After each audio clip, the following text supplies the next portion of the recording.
Hi, it's David Ostriker here in Karmi'El. Sunny Shabbos Va'era. This is the first Shabbos of the year 2019 in the calendar of the nations. And it is Parsha Va'era, the beginning of the plagues, of the 10 plagues. There's much to talk about, but this week I actually want to talk about the plague of lice.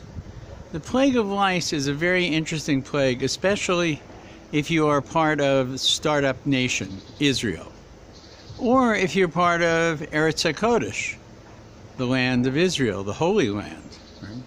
What's the relationship between the two of them? Startup nation, Holy Land. Right?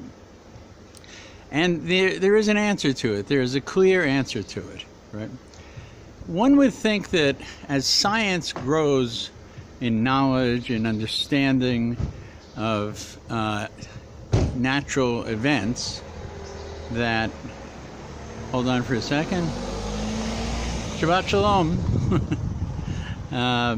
neighbors and rabbis, that there is a direct relationship between the increase in scientific knowledge and the diminishment of, is such a word, the diminishing of religious faith.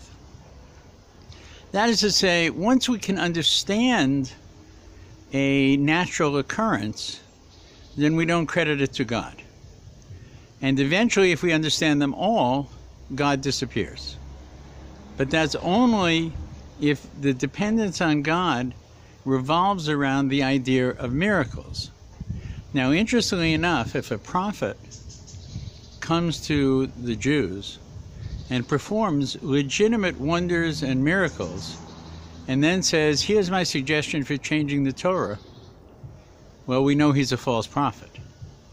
And we don't believe the signs and miracles except to say that they were some kind of test of our faith. But it doesn't prove that the prophet is correct. It's a very important idea. With the lice, after the blood and the frogs come the lice, what's the reaction of the Egyptian magicians? They can't manufacture this event themselves, turning dust into lice. And so they conclude and tell Pharaoh, it is the finger of God that has done this. So this must be an immense God if it's only his finger that has created this. And also, if we can't create it, it means his God is very powerful. So this should give greater belief to the Egyptians in Hashem. And indeed it does.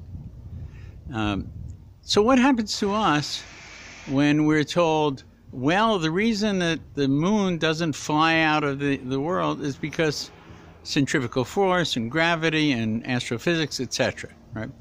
Does that mean that we stop believing that God is actually holding the moon in its place and it's going around the earth and then the earth is going around the sun, etc.? And since we know how these laws work, we say, well, God is less of an element in our lives. No, because our God is not dependent on signs and wonders. Our God is dependent on ethics, justice, charity, kindness. And those are the things we're supposed to emulate in it. So as we go forward, right, our question is technology damaging to science?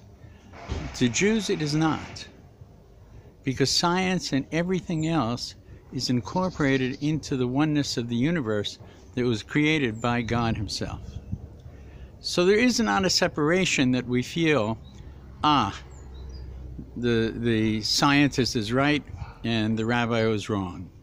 Or vice versa. You know, the rabbi's been saying this for 2,000 years. We disagreed. Now we find out the rabbi is right. It's just different ways of arriving at a conclusion that involves truth. So the rabbi's job is to explain why some of these things happen.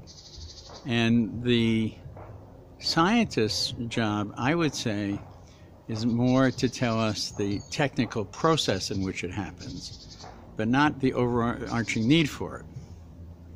And so this comes to a final point, right?